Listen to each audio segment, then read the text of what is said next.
Hello and welcome to St. Louis on Stage this week, where we celebrate the people, productions, stories, opportunities, and ideas that keep St. Louis theater alive. Please take a moment to like and subscribe and select the notification bell so you'll always know when the latest episode drops. This week on St. Louis on Stage, we talk to, oh my gosh, Aquarian Rising. I thought there was an error. There's not. Talk to Aquarian Rising. Jazz Tucker and Nathan Olvey, welcome to the show. Hello. Thank you for having us. Thank you so much. So happy to have you. And please welcome my guest hosts, Sarah. Hi, Troy. Hi, Jazz. Hello. Hi, Nathan. All right. So we've got to talk about Aquarian Rising. What is Aquarian Rising? Jazz, you want to fill us in? It's so funny because while we were doing the pleasantries, I'm like, I feel like I'm being way too business and formal. Of course, there's a level of formality, with this, but I'm just like, standing attention. No. Anyway, Aquarian Rising, right. Aquarian Rising Productions, let's see, the mission statement. Aquarian Rising Production aims to promote Black art, Black artists, and artistry through theatrical productions, community outreach, and post-show dialogue. So we are, for brevity, we are a Black-focused company. They're Black works, Black artists. If it's either about the Black experience in some way, shape, or form. Yeah. Mm-hmm. Yeah, right. And and you're the artistic director, right, Jazz? Yes, and I'm the artistic director. I'm also the founder of it. Yes, both. Right, exactly. And then Nathan, how are you involved with Aquarian Rising? So I am the lighting designer. I sit on the board, and then I just honestly try to help out wherever Jazz needs help with anything that I can be of assistance. Fantastic. Well, and like I was thinking, okay, Jazz, artistic director, founder, but we wear different hats at different times, especially in St. Louis theater. You could be the director, you could be the lighting designer, you could be the sound, stage manager as needed. Jazz, so why do you think, why did you found Aquarian Rising? Why is it so important? So it's so funny. I always kind of knew that at some point I would try my hand at starting my own business just in my life in general. And then as I discovered acting, I knew at some point I would start something to further the craft of acting, just period. As I got into it, then I got into theater. I'm like, I'm gonna start a theater company one day. And in 2023, when we first, started, we had our first show at the Theater Guild of Webster Groves in the building. Because I've done that's one of my home away from homes. And honestly, if you come up through St. Louis theater, it's probably a home away from home for a lot of budding actors in the St. Louis area. And I was starting the company, and I knew the people who ran it. Rest in peace to Barb Mulligan, who ran at the time, let me use the space and everything like that. And I initially wanted to start a company just for acting. What made it be Black focused was something kind of hit me, and I started thinking about, well, one, of course, I'm Black. I'm a Black man, and I'm proud to be a Black man. And then I also started to think that as much representation as there is, I love the fact that art lets us see different representation from different communities, whether that be like whatever life you're living, you can see it in a different mind. And I still remember thinking at our very first read through for A Colored Funeral, written by Gregory S. Carr, who is also on the board. And I originally started it for selfish reasons. I said, oh, well, I just want to do a show. And rather than have to audition, because of course I don't mind auditioning, but rather than have to audition, if I can kind of put the show on and make it work, then But I remember it was for selfish reasons, but within seconds of the first read through, looking around, seeing all the different shades of Black artists and everybody being so happy to be there. And the fact that this was from a local Black playwright that had already been done about Blackness. And then it was acting, and it was, which I love and I was so passionate about. Within seconds, I was like, I'm not doing this for me. I'm doing this for us. This is no longer a vanity project. So it went from being a vanity project to being bigger than I don't even know at this time within seconds of the first read through. And Wow. It's taken on a life of its own. And I mean, sometimes I don't even know what I've gotten myself into, but that's kind of the right. That's kind of the love and the joy of it, though. All right, Brave New World. Spread head Yes. out there. Oh, and those aha moments when you realize. I mean, it almost sounds like you. I think on the surface you might have thought it was, for selfish reasons, but you wanted to tell a story that related to you, right? I mean, Yeah. And I don't know that in St. Louis we've seen there's 97 or 100 companies in in town. I don't know that the Black experience is hardly being touched upon, which is ridiculous. That you're not experiencing the human experience if you don't experience every human experience. And I would add to that, the thing I want to say is, how about in this time, in this place, in this world, as insane as it is, Nathan, I'll ask you, what do you think the value of this is at this exact time? I truly believe, there's a large amount of voices that we don't typically get to hear, right? We don't typically get to see their stories be told. Mhm. And it's a breath of fresh air. I mean, especially because, you said it perfectly. It is the human experience, right? This is what your neighbors deal with, the people around you. It's just beautiful to be able to see that. And I think it's, especially for younger kids, to be able to go to a show and see their story, their life be told, and feel like they can actually identify with it. Mm-hmm. Absolutely. And- Absolutely. Jazz, can I ask you? You come from a theatrical family. Yes. So you've been watching St. Louis theater for a long time. I don't know if you remember how young you were with your first experience. Oh no! My God, Sarah cut out right in the middle as soon as she comes back. Oh, I think she's back again. Dang, I knew. Sorry. There we go. That's okay. Don't worry about it. I was gonna say, how have you seen things change in terms of representation?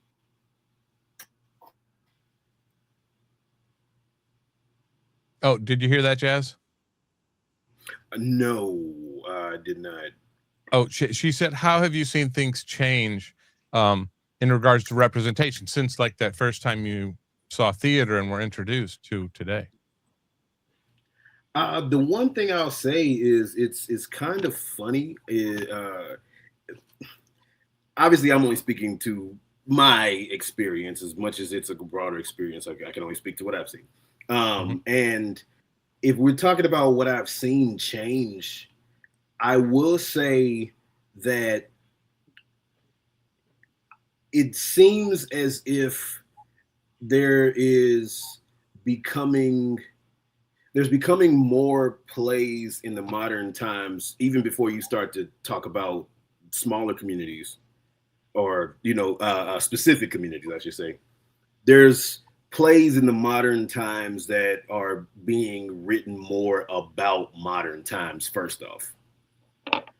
You've got, plays that are being represented, because people talk about young people don't go to theater, young people don't do theater, blah, blah, blah, blah. And it's like, no, there are plays popping up constantly all the time, period. So that's one thing I will say. Yeah. But I will say on top of that, that over time, I mean, I guess is it selfish reasons to say I wish it could be more, but it does seem as if there are more plays being put on of just representation of everybody. I will say, like, I was fortunate enough to do sound design for the first time a few years ago for a play called Welcome to Arroyos at Tesseract. And that was about Latinos and how they helped to shape hip hop culture in New York around the early 2000s and the 90s and whatnot. And I get to see the representation of Latinos, Latinx people like being portrayed and things like that. And then, of course, my friend Darius Varner, he did Just Human, which he directed that show, which was about trans lives and their experiences and things like that. So people in general, I think, are. I'm not even going to say so much that people are being more open to putting shows on, but I think that people are starting to not. They're not even so much being afraid. They're starting to not care what you. It's like, I don't care what you think of me is almost a thing now. Oh. I'm just gonna put this show on because it needs to be represented, and there's more of my space needs my voice needs a platform. I'm gonna put this on. So right. That's one thing I would say, and I love that because, like I say, I love to so many different lives that I don't live, and I love to see how other people see the world. So. Yeah, and it enriches us when we see other lives. You are enriched and you grow.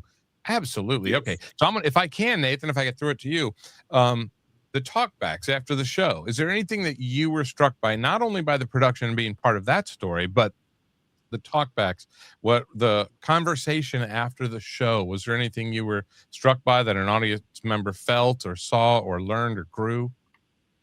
I mean, I think there was specifically during a colored funeral, a lot of people really resonated with the scene that basically, a woman was being abused, right? Domestic abuse. He's going to change. He's not going to hit me anymore. And, hearing them talk about how they've known people that have had, issues like that. And there was another one where it was, specifically about kind of the, the health aspects, of a lot of people of color, and basically, not necessarily always having that access to good food. And a lot of people were talking about, they had people who were diabetic that they knew, and people with these different health issues. And it's just, because it's a very overlooked thing, when you look at the statistics of people of color and, diseases that would be manageable if the resources were easily accessible. Yeah, absolutely. Yeah. I couldn't agree more. There's a disenfranchisement that occurs that isn't seen by, that we're not, food deserts, I believe they call, like, the term. Yep. Yeah. Oh yeah, absolutely. And, so I want to, if I can push that toward today in our political climate without saying any more, the dehumanization, by leaders and things of several segments of society. I think it's ultra important. You can give statistics and we can, understand the terminology and what's going on in these statistics, but you have to move the heart. We don't change unless we feel. And a play is a way to put it right there and go, that's a human being in front of me and they are hurt. And that's real and the truth. And you can't take away their humanity because it's literally occurring in front of you. Do you know of a play or a time, Jazz, that a story told and you believed you were sharing that, or even, go off in a different direction with that idea at all? that it moved me and like really touched me. Or you felt that you really moved an audience or somebody that maybe wouldn't have seen their perspective. Any story that I mean, this is what Aquarian Rising, I would say, at their foundation is Oh, yeah. about. I thought you, I'm missing. I thought you were saying, was there a show that I had seen? You're saying, was there a Oh, either show that way, I've been in? actually, really. Yeah. We were. Oh, okay. Yeah, good point. Well, I mean, not to keep dwelling on a colored funeral, because I'll talk about show Colored Funeral that we did, but then also Top Dog Underdog as well. But so a colored funeral, like I say, it was written by Gregory S. Carr, who was on the board. The man, you know, may be a genius, you know. I won't say it to his face. Yes, I would. He's a friend of mine. That's a joke. Right. But Greg, he wrote A Colored Funeral. It is vignettes, and it was inspired by the Colored Museum by, I believe, George C. Wolfe.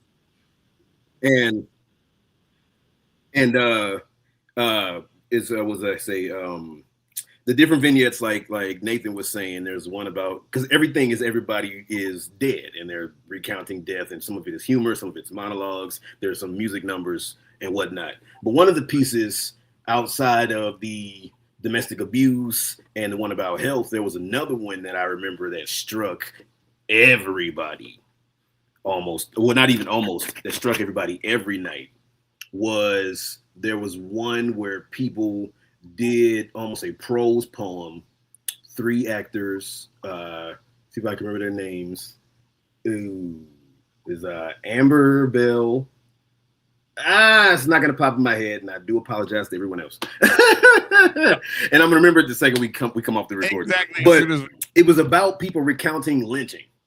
And that was one that struck everybody because it comes right after such, but it comes right after such a funny vaudeville joke piece. And then we go right into, bet you weren't ready for this. So that was a big, powerful one that hit everybody. And I mean, after the first time seeing it in rehearsal, because I wasn't in that piece, it was like, whoa, you know.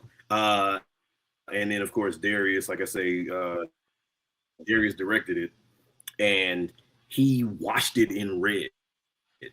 So it's like a low red light as you see it. So it's even more striking. Yeah.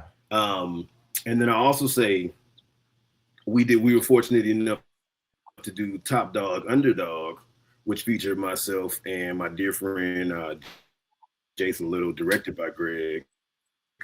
And that who's the was another piece that every night, and I say this in the humblest way, but we got so many compliments with the chemistry between me and Jason, because it's about 2 brothers and the conflict that the author. I think I may have a little bit of delay. I'm sorry. No, it's fine. The author is Susan Laurie Parks. Right. And what was I saying? But we got a lot of comments on our chemistry as well, because it's about brothers and people felt the conflict of it. I won't spoil the ending, but the ending comes out of nowhere, but it doesn't come out of nowhere. Right. And it's so striking and powerful. So that was something that it just, as it ends, and it kind of just is a gut punch, and you're just like, oh my God. Right. Performing it wasn't, oh my God. So I can imagine seeing it. So yeah. Right. Wow. And the compliment to you guys, the connection you guys made probably enhanced that tenfold or whatever. Yeah.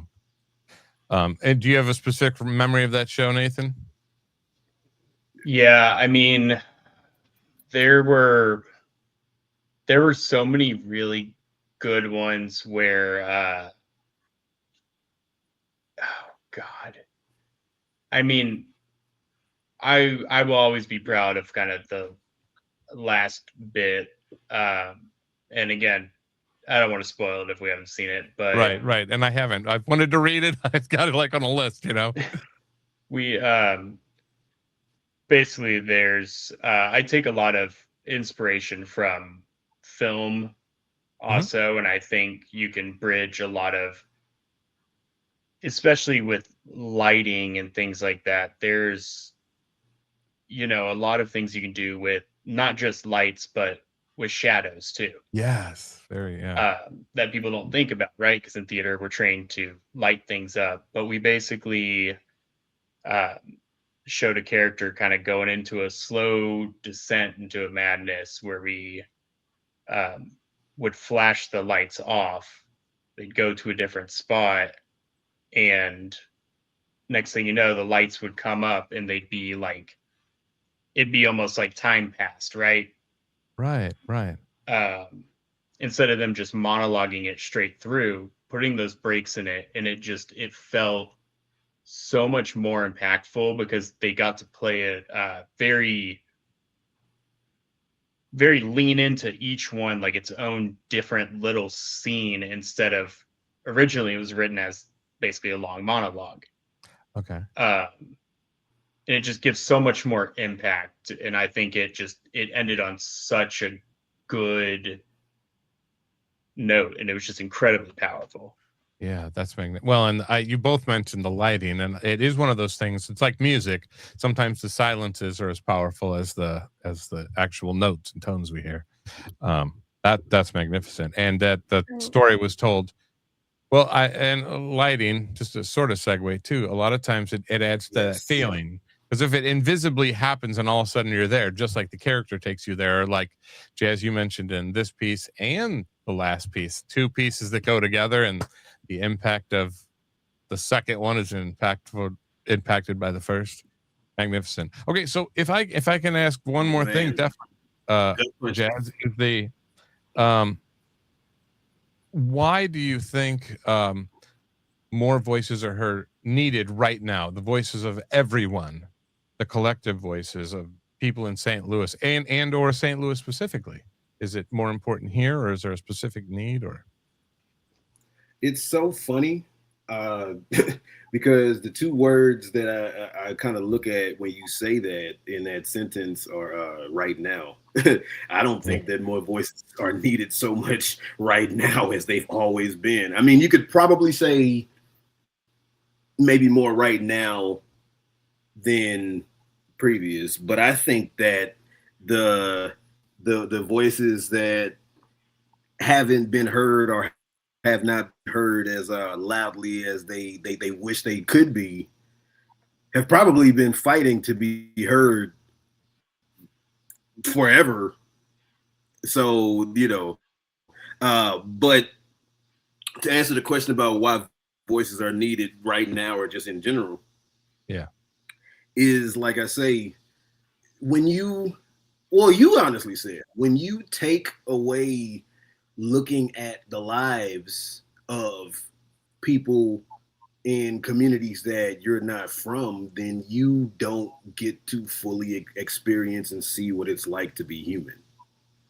Because I'll liken it to the shows that we talked about here, or that we've done with Aquarian Rising Productions. Top Dog, Underdog. Yes, on the surface, it is two black guys who come from the street who are trying to make it, and they live in a beat down apartment. But the theme of it is it's two brothers who are trying to figure it out and have sibling rivalry. That happens, and they don't have much money. That happens in any community. What else? What was the show that we did? Johnny Taylor Is Gone. It's a guy who is in the black section of town. His bar is failing, and somebody's trying to buy it out from under him. He's stuck in his old ways, doesn't want to change. Okay, but the theme is it's a guy from the previous generation that doesn't want to tell the youth, or give in to the whippersnappers from the modern era. That is any generation. So that's what I mean when I say that when you don't look at voices from other communities, you get stuck in your ways, you get tunnel vision, you get blinders on, and you don't realize that other horses are running this race too. If you can get what I'm saying with that metaphor. Yeah, and like with stories like that, we're all running the same direction. Yeah, it's just if you well, and what you said there first, right now, isn't necessarily true. Maybe if those voices had been heard all the time, we wouldn't be right here where we are right now. You know, yeah, we wouldn't be able to what was that? Dehumanize people if we saw them all as humans, if they always had a voice. So yeah, I think it's needed now, and in St. Louis, as much or more than anywhere. I mean, probably everywhere, but Yes.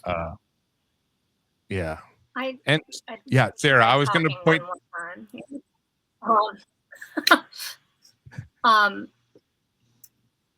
You mentioned Webster Groves Theater Guild. Your more recent home has been Jefferson Avenue Mission, and they are creating this space for community. So I wondered if you wanted to talk a little bit about that as one of their earliest tenants in this new phase of their project. I could gush about the Jefferson Avenue Mission, Jordy Denholm, and his beautiful better half, Kara Grimm Denholm, for the next 5-6 hours, 5-6 weeks. Jordy is, I mean, yes, we are signing contracts and there is business being done on the other side of the table. Yes, of course. But Jordy goes above and beyond what is necessary for so much of just anything that anyone could wish. He said, I believe he said he's originally from Chicago, and he kind of cut his teeth and learned theater and got involved on Chicago storefronts. So his dream when he got the church, he is very much religious and also a pastor. He just happens to be, around my age or whatever. But he said that he wanted to make it like a Chicago storefront where it's very welcoming to everybody. Hey, we're welcoming to everybody. Come in, be a community, see theater. Also, he runs Brickworks Theater, which is another up-and-coming theater company that I will gladly shout out. And they just had their gala, announced their season, and they're also doing shows in there as well. But one of the beautiful things that I said to Jordy when I was able to meet him for the first time, it was almost like we had been friends forever, which is weird because he looks like a grown-up version of one of my childhood friends. But but it was almost like we had been, it was almost like we had been friends forever. And I told him, I said, it is so cool that we get to grow with them. Since Aquarian Rising Productions has been at the mission has changed the seating from pews to more comfortable chairs that you can move. The mission has gotten a grant, and instead of us having to bring in our lights, now they have like just state-of-the-art stage lighting. Since we moved in, we don't have to bring in concessions. Now they have flat, straight-up concessions. They are making upgrades. He built flats that now if you rent the space, you may also be able to use flats for the theater as well. So the last show that we did, the very first time that I had ever directed, I've been acting for years, but I was nervous to direct until this year. I finally got the confidence up, and we wanted this backdrop because we were doing the stories and plays of Zora Neale Hurston show called Yarns we compiled. Right. And Jordy talking to me, and he built a backdrop. Because I had this vision of Zora Neale Hurston being the narrator, comes out of her house and she kind of talks about her stories, and then we see her stories interact. And I wanted a house backdrop to give us something. Jordy basically did me a solid and hooked it up. And it was just beyond amazing. And I'm forever grateful that he did that. We shouted him out every night with what we could do. And then for him to even do such a favor and then still check with me like, hey, I was thinking of using this shade of blue. Her house looks like this. I'm like, dude, whatever you want to do. But just the simple fact that he's still on the business side wanted to do that and respected me that much or whatever. And he's been front row at every show that we've done. Wow. He is, like I said, I could honestly keep going. The fact that Sarah threw me that softball, I could, keep on hitting it. I honestly have grown to respect that man so heavily on the business side of things and on the personal side of things. And like I say, his, lovely wife, Sarah, the two of them are such a tour de force when it comes to putting on shows that it's, she's like a lighter extraordinaire. She set design extraordinaire. They did, what was the show that they did? They did The Importance of Being Earnest, alley style, so chairs on both sides. And oh, right, yeah. She had the idea of, instead of just the show, like the stage being decorated, you walk in and she decorated the ceilings and the walls and all this stuff to bring you in, and now they're amazing. They're amazing. So yeah, that's magnificent. Makes it an inviting place. Fantastic. All right. Well, if there's anything, I would love to hear one last thing before we wrap up. Nathan and Jazz, if you could just tell us, well, what's the next? What do you have coming up next? And what do you want audiences not only to know about Aquarian Rising, but what about when a person leaves an Aquarian Rising show? What do you hope they leave with in general?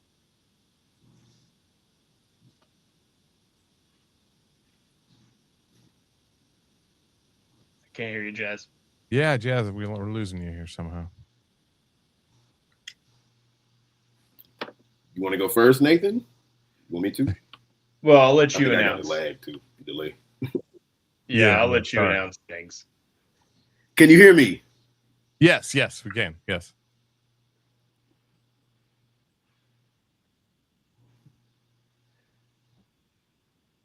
Okay. Good. Okay. Yeah. Oh, you waiting on me, Nathan? I thought, okay. Yeah, we're waiting on you to announce. I think this delay is throwing things off. Yeah, the delay. Sorry about that. Okay. Okay. The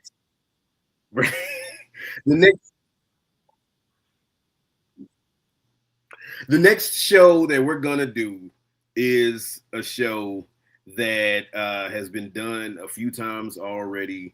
Is an amazing show. I'm not just saying that because it's a dear friend of mine who was part of the team, but we are going to be doing, well, he actually wanted me to wait until our fundraiser to announce the show, but I'm just going to say what the show is, and then he can be mad at me later.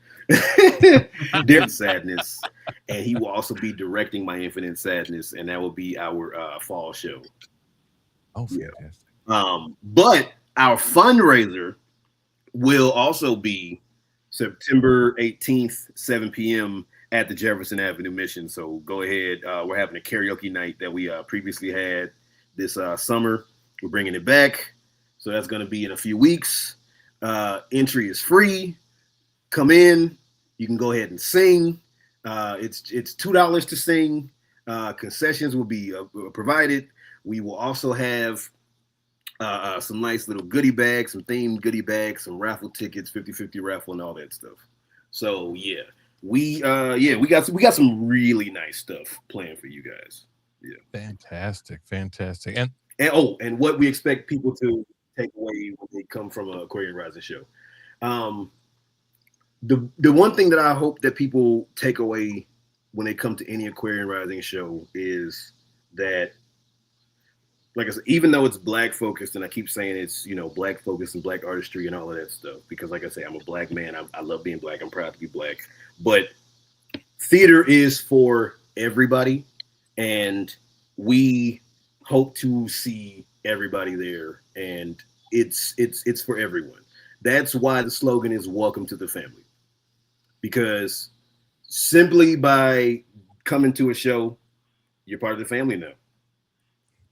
So that's what I hope everybody takes away. Oh, I love that. Love that. That's fantastic. Fantastic. What you want to add there, Nathan? I think Jazz summed it all up. I mean, I think I just want people, when they come to the shows, come with an open mind. Even if you don't, walk the same paths of life as the stories that are being told and some of the actors, we can learn something from everybody that is there. Right. And the lines of our different lives kind of erase there. We're like, oh, I know that feeling. I've felt that, or I've been hurt by that, or that's those connections of humanity. We're all human. That's Yeah, it's very easy to focus on the differences, and that's kind of where people first go to. But there's so much more in common that we all have. Right. Well, and yeah, to celebrate the differences, that make us the same at the same time. Yeah, it's like, kind of infuriating. So I celebrate what you guys are doing. Jazz, make sure you put that stuff on stlouisonstage.com, because we'll promote all those things for you. Thank you. Yeah, please. And that's what we want. And share the word about St. Louis on Stage, and we're going to definitely share the word of Aquarian Rising. Sarah, did you have anything that you didn't get to say yet? No, I think we covered it. Fantastic. Well, this was absolutely awesome. This has been another tremendous episode of St. Louis on Stage this week. And I want to thank Jazz and Nathan and Sarah for joining us on the show today. Really appreciate you being here. Awesome. And giving your generous time. And I wish to thank all of you for watching, listening, and supporting St. Louis Theater. Until next time, stay curious, stay connected, and hey, go see a play.